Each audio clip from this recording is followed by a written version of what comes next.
Hello, everyone. Welcome to a very special episode of Greedy Keeps. Today we have our wonderful guest, Adept. Adept Glad to be is here. Adept is the best in the business when it comes to Inalla, which is the deck we're going to be talking about today. Um, if you've never read the card Inalla, it's a commander with an interesting ability. It has Eminence, which says if a creature enters the battlefield while Inalla is on the battlefield or the command zone, and it's a wizard, you can pay one to copy it. That copy has haste. You exile it at the end step, I think. Yep. All right. You exile at the beginning of the next end step. So if it's done during the end step of a turn, it persists through the next turn. All right. So besides that, the commander doesn't really ever do anything. You don't need ever cast it. It's Grixis. But it's an odd commander, so I thought we'd go over that in the beginning of the episode, which is probably something we should do most of the time, but we don't. Do you want to tell us a little bit about the actual strategy of Inalla? So Inalla takes the Grixis, like the pseudo-farm breach turbo Adnos strategy that is commonly run with Jalever or Kess, and it substitutes in the Spellseeker, what I call the Spellseeker package, which is Inalla in the command zone, Spellseeker, and then a group of rituals and reanimation spells that give you access to a 1-card 4-mana win condition, with just Spellseeker in the hand and Inalla in the command zone. And so that gives you access to a second extremely powerful, extremely efficient 1-card win condition. Yeah, it's kind of insane actually. Especially if you can like reanimate it, because then if you reanimate it, it's only like 2 mana, which is like insane. It's pretty disgusting. Yeah. So now that we've gone over that, are there any special cards we should mention that we're looking out for in our starting hands? So cards that I'm especially looking for, obviously I'm looking for Spellseeker, I'm looking for the top deck tutors that can get me there, like the Imperial Seal and Vampire, who are extremely important. Adnos is still a very strong play. This deck is very specifically designed to be able to go off main phase Adnos without any floating mana. It's extremely consistent at doing that, and I actually have yet to fail from above 30 life from that point. So if you're casting an Adnos with no floating mana off like 2 lands in a mana vault, it's pretty guaranteed. One last thing I actually just remembered is if you're familiar with Inalla before this video, you might know that there's like a 7 mana alternative line. Why aren't you on that? It's pretty bad. So Wanderwine Prophets is the card that Braden's referring to, and while it is a 1-card win condition, it costs 9 mana to get there, or like in 2 plus a reanimation spell. And not only is it that prohibitively expensive, it also is a conditional win condition where you have to have open opponents, and this meta that we're in right now, you're really not going to see that much. Plus, being as expensive as it is, it doesn't really work with the Adnos shell that I feel is the strongest way to build. All right. Sweet. So we're going to get started and look at our first starting 7. Now, this deck tends to mulligan pretty aggressively, so probably going to rip through some hands. Yeah, All right. I go to 5 pretty frequently. All right. You want to read it out? Yeah, sure. So Adept is a professional. Wow. Reminding me to read it out. Wow.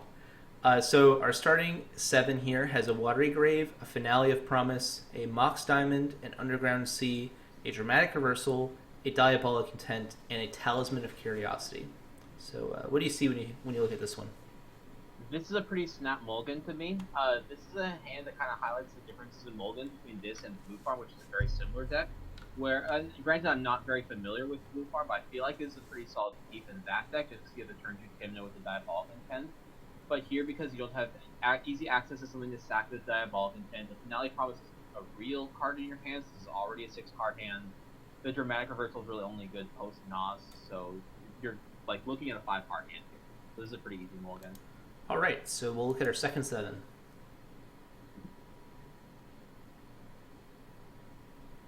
So, I'd be super tempted. So, Pact Negation, Wheel of Fortune, Demonic Tutor, Underground Sea, Dockside Extortionist, Mox Opal, and Tainted Pact.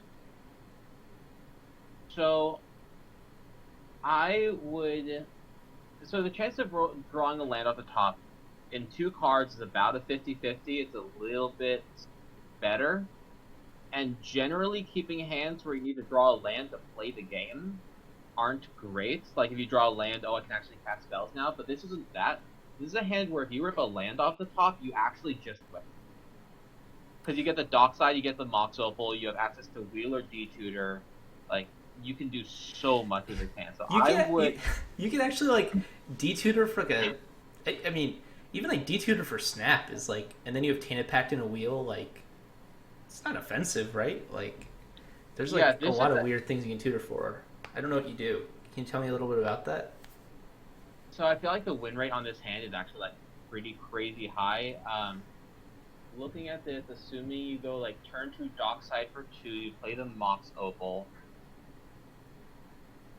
I would actually kind of lean towards playing the Demonic Tutor, grabbing a Mox mana Crypt, and then slamming the wheel on turn 2.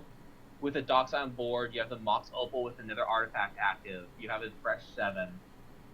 You've got a graveyard that's starting to get loaded up. Like, we ran the math a little while ago, and off the given 7-card hand, you have about 75% chance to hit some gas, like 1 or 2 cards that is going to win you the game. So, especially after this explosive start, having access to bounce plus dockside, like this is a hand that I would keep, and I'd lose about a third of the games to half the games I play it just from not drawing a land. But those games where I do draw a land, I'm going to be winning on turn 2 or like turn 3 of protection. That's pretty So crazy. this is a risky hand. And I would not fault someone for sending this back. But personally, I would keep it and play a little risky. All right. I have hands like this in the past. All right. So we're gonna go back to our starting 7. Oh, this is so it's 4 lands, a Mana Crypt, a Gataxian Probe, and a Diabolic Intent. Diabolic Intent loves our hand. This is an easy mulligan, and this is another one that kind of shows the difference between this deck and Blue Farm, where I feel like this is probably pretty keepable in Blue Farm. Maybe it's a second 7, maybe not as a first 7. But You do have a turn 2 Timno, and you can I don't know. It's pretty. Yeah. All right. So anyway, second 7. Yeah. Oh, this is, you hate to see it. You hate to see it. So it's a Flusterstorm, a Dark Ritual, Demonic Consultation, a Dockside Extortionist, a Mana Vault, a Finale of Promise, and a Mana Drain. So all gas. Like this is obviously a mulligan, but there is something really cute with this hand. You can console for Oracle and use Finale to flashback the console. Which is like, that's relevant. But yeah, this is an easy mulligan. Okay. For obvious reasons. Sure. All right, so this is our 6.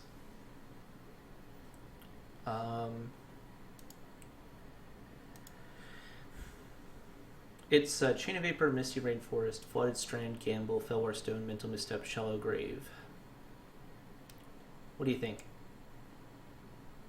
As a 7, I would probably ship this.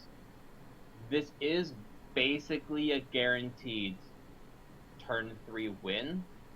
Because, so, the line you take here is you go Misty Rainforest, you pass, like, sometimes you chain a fish, because this is, like, you chain in response to a wheel or something like that, but generally you're not doing anything turn 1. Turn 2, you're going Fellwar Stone, Gamble, grabbing Seeker, so you'll have Chain, Seeker, Misstep, Shallow Grave, and another card in hand. So you have 1 in 5 to drop the Spell Seeker, but if you do, you can Shallow Grave it, like we mentioned before, where you can bin the Seeker and then just reanimate it. So I think the Shallow Grave makes this a keepable 6, and Okay. it's pretty easily going to be a turn 3. All right. Interesting. I didn't really think this hand was that good, but when you put it that way, like, you do have protection in Mental Missteps, so. So this is a good time to talk about something that I think is really important with the deck, and that's that I don't think turn 3 wins with Telegraph are very good. Like, if you go turn 2 Fellwar Stone Gamble, your opponents kind of know that turn 3's coming. Unless you drop the Seeker, then you can kind of get them with the Shallow Grave. That'd probably actually be the best discard. Yeah, because people put their safe down, they just slam the Shallow Grave and win. That's really funny. Yeah. So actually, you want to discard the Seeker here, but yeah, if you go turn 2 Fellwar Stone, turn 3 Gamble, or turn 2 Gamble, and you drop like the Chain of Vapor, they kind of know what's up. So I don't like these hands. As a 6, it's keepable, but I probably wouldn't keep this as the first 7. Okay. Oh, and wait, is this second 7? No, this is 6. I'd ship the Chain, actually. Yeah, that makes sense. Yeah, that's a pretty easy ship. Oh, this is a actually kind of sick hand, I think. I love this hand. This hand's so good. So it's an Ancient Tomb, a Dimir Signet, a Command Tower, a Rhystic Study, an Intuition, a Lion's Eye Diamond, and a Misty Rainforest. This Seems hand has. pretty good. Is this a turn two? This isn't quite a turn two. I don't think. You can. It, So it is only technically. So you can turn two. So you turn one Ancient Tomb Dimir Signet. Turn two Command Tower. Then you can Intuition, crack LED in response. I would actually, instead of going for the Command Tower, I would play the Misty Rainforest and crack it, because one of the cards I'm looking at for the LED is possibly a Breach. This does win on turn two, though, doesn't it? So you go turn one Ancient Tomb Dimir Signet, turn two land crack Lion's Eye Diamond. Intuition. I would almost be tempted. So the awkward part is your intuition piles are 5 mana. The typical pile is Adnaz, Spellseeker, Unearth. And there, unless they give you the Unearth, it's going to be a 5 mana win. And sometimes they'll give you the Unearth, they'll lose on spot because of that. But usually they'll give you the Adnaz 9 times out of 10. Why? Don't you run Reanimate? We run Reanimate. Unearth, it's the same between Unearth and Reanimate. Why do you run Ad Nauseam? Why would you put Ad Nauseam in that pile? Because if you grab both reanimation spells, the combo actually goes up to 6 mana if they give you the Spellseeker. So if you're playing this table that doesn't know how the deck functions, then you can probably do that and get them, but I don't see it happening. You do have 6 mana here, though. You have 7 mana. So if on turn 2, you have 7 mana. Ancient Tomb, Dimir Signet, Command Tower, you have 4, you have 7 mana off the LED, so after casting Intuition, you only have 4 available. Oh, I see. You're saying 6 mana, including the Intuition. Okay. So a line I actually really like here is slamming the Ancient Tomb, Dimir Signet, playing the land, and running out a Rhystic Study, like a turn 2 Rhystic Study. And that way, if your win attempt gets stopped, you have a way to refill on the board. Yeah. So not only is this a hand with a turn 3 win, this is a hand with a turn 3 win that can refill after being stopped. That makes a lot of sense. And that's the line I would probably take here. Okay. But yeah, this hand's nuts. Like, this is the kind of hand I love to see. All right. So we're back, and we have a new fresh 7 of Snow-Covered Island, Volcanic Island, Marsh Flats, Ponder, Finale of Promise, Windfall, and Rite of Flame. What do you think of this one? I'm not high on this hand.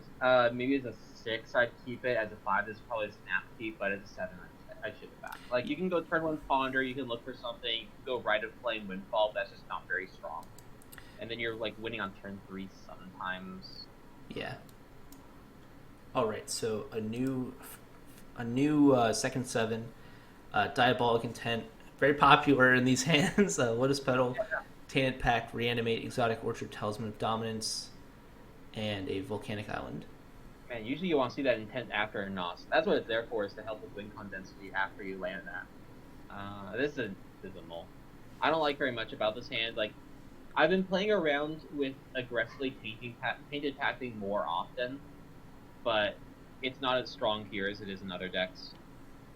That makes sense, too. I was not impressed with this hand, by any means. All right, our 6 is Wheel of Fortune, Chain of Vapor, Exotic Orchard, Mana Drain, Scalding Tarn, Underworld Breach, and Tarn Citadel. This is very slow. This is very slow. As a 6, I wouldn't fault someone for keeping it by shipping the chain, going land, trying to mana drain something, and then going Wheel Breach. Yeah. Which is super cute. I just don't think that's good enough. I don't either. All right, I mean, this one is a little bit better. So it is a delay, Flusterstorm, Badlands, Dark Confidant, Demonic Tutor, Polluted Dalton, Pyroblast. But it is a 5. As a 5, this is like fine, I guess. Yeah, I think I win with these hands way more often than I think I should, to be honest. that makes sense to me. What do you bottom here? I definitely bottom the delay. That actually got cut recently from my paper list for miscast, and I'm not too sure which is right so far, but like it's probably the worst counterspell on the list right now. I would rather keep the Pyroblast than the Flusterstorm personally. Hits like a Remora, I guess. Yeah. I could see the argument for bottoming Bod, but I think it's a bad one. Yeah, I think with the 5, you actually just want to be able to have like enough mana, you know? Yeah. So I like playing out the Pluto Delta turn 1, holding up a Pyroblast to hit a fish. Although, honestly, when I go to 5, I don't even like hitting fishes, personally. That's fair. I'd rather just save it in case I hit a wind attempt. Like, I want to slam a Seeker with a Pyroblast with backup. And if you have the DT which can dig you out of the hole, like, you have so many live draws here, it's absolutely crazy. Yeah. Hey, and Diabolic Intent has text. Yeah. If I draw a spell, if I draw a Spell Seeker Adnos here, I'm playing the D-Tutor turn 2 and then playing a Mana Crypt. Yeah, that makes sense. Like, this hand has a lot of potential for a 5. Sure. Fresh 7. Oh, this hand's sick. This is a turn 2. This is a turn 2 with backup, with a follow-up plan afterwards. Assuming your path gets countered. Do you just slam the... What do you do here? So I go turn 1 Imperial Seal, I put the Spell Seeker on top, and people see turn 1 Seal and they're not that spooked out by it, in my experience. Because a lot of the time the turn 1 Seal gets like a Mana Crypt for a wheel. But you grab the Spell Seeker, and then turn 2 you just slam the Dark Ritual Spell Seeker in there. Yeah, that's nuts. So just so everyone knows, the color requirements on the 4 mana are blue to black. So you need a Dark Ritual fulfills your requirements for the 4 mana quite easily. Yeah, this hand's kind of stone cold nuts. Yeah, this is absurd. Turn 2 win with Packed Up is like, ooh, ooh, ooh, ooh. Yeah. So, and then you even have a Demonic Tutor just like grab a Mystic or more or something if you somehow lose. Yeah. All right. And worth noting with that hand, I wouldn't fault anyone for going turn 3 instead and detutoring for interaction. Like, turn 2 is really good, turn 3 with double interaction. If you're in like that kind of a table that's holding mana turn 2, I like it. Like, it's another option. Yeah, you could theoretically like DT for like. I'd only do that if it's like I'm last at the table and everybody's holding up mana. Like, all right, I'll just DT for like a force or a... Yeah, I guess you could use the ritual to play out the talisman and then play. You save it for the Spellseeker because you can stand back for the Spellseeker. Make it not look like. So fresh 7, we have a Mox Opal, a Tamir Signet, Wheel of Fortune. It's just a no lander. It's replace that Shadow Grave with a Mana Crypt, and this is a Slam Keep. Yeah. But yeah, this is a mole. This is a mole for obvious reasons. Well, hey, this is pretty cute. It's not quite there. Nah, has that Mana Crypt you were asking about though? This ain't it, Chief. Alright, it's Force of Will, Wooded Foothills, Reanimate, Ancient Tomb, Mox Opal, Mental Misstep, Mana Crypt. Tons of mana, nowhere to go. Yeah. This isn't a deck where you can keep a bunch of mana. Oh my god. So, wow, that's sick. You can even reset your Spellseeker, wow. So it's Fellwar Stone, Mox Diamond, Snap, Spellseeker, Exotic Orchard, Demonic Constitution, Forbidden Orchard. That's pretty nutty. Exotic Diamond, Fellwar Stone. Land off the top 2 wins it. Snap to get through interaction. Snap to reset Spellseeker if like anything happens. Yeah. You got the console available. Yeah. Yeah, this is strong. This is a very good hand. You pretty much snap keep this. Interesting.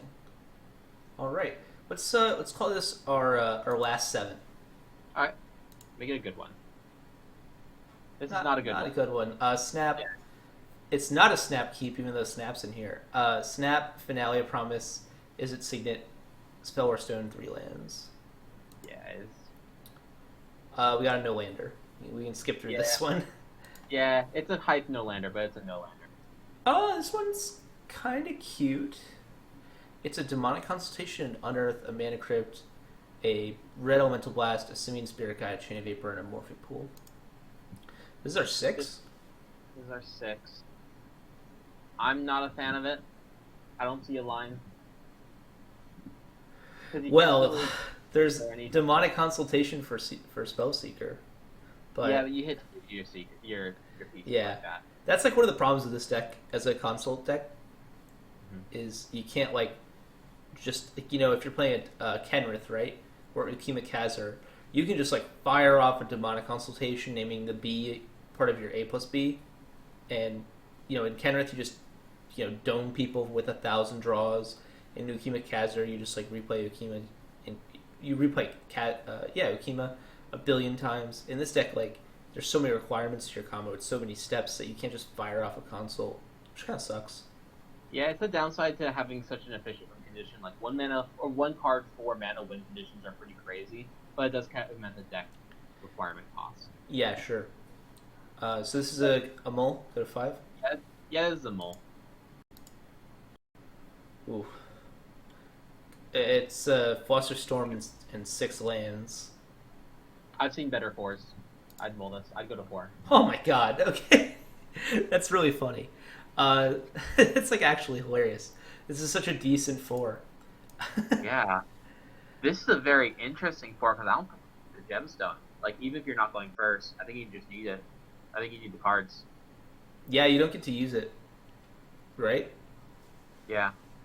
So your keep is probably 2 lands, maybe 2 lands, talisman, and intuition, maybe. So the hand is Steam Vent, Shallow Grave, Intuition, Gemstone Caverns, Volcanic Island, Taxian Probe, and a Talisman of Creativity. Not having black is rough, but beggars really can't be choosers here. You send back the Shallow Grave.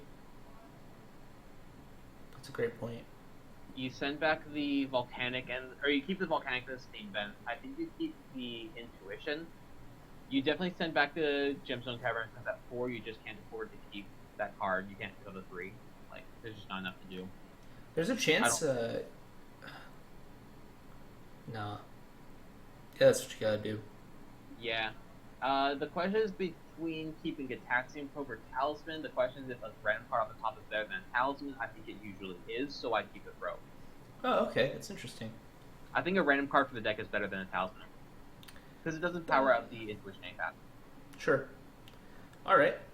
Well, that is the end of our little greedy keeps for Inalla. Do you have any comments for people who might be picking up the deck? So, Inalla is a deck that has a very steep learning curve, just because of the way the deck functions. Brain's been figuring that out firsthand. It's kind of a hard deck because of how complicated some of the combos can be. If you have to jump in unideal situations, it can be really difficult to figure out the lines.